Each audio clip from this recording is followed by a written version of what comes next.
Hello everyone, welcome back to our channel. If your Skylight calendar won't power on and the screen remains completely blank, it can be frustrating because you lose access to schedules, chores, and family events. A starty calendar can happen because of a loose power connection, a temporary system glitch, or a problem with the power source itself. Fortunately, a device that refuses to turn on doesn't always indicate a serious hardware failure. Before considering a replacement, there are several simple troubleshooting methods that are worth trying.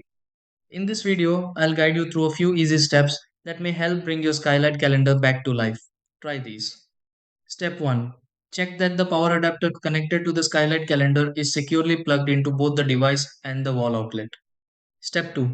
Try a different electrical outlet to ensure the Skylight calendar is receiving proper power. Step 3. Disconnect the Skylight calendar from power and leave it unplugged for several minutes. Step 4. Reconnect the power cable to the Skylight calendar and give the device time to start up. Step 5. Look closely for any signs of activity on the Skylight calendar, such as screen illumination or startup indicators. Step 6. Verify that the Skylight calendar powers on normally.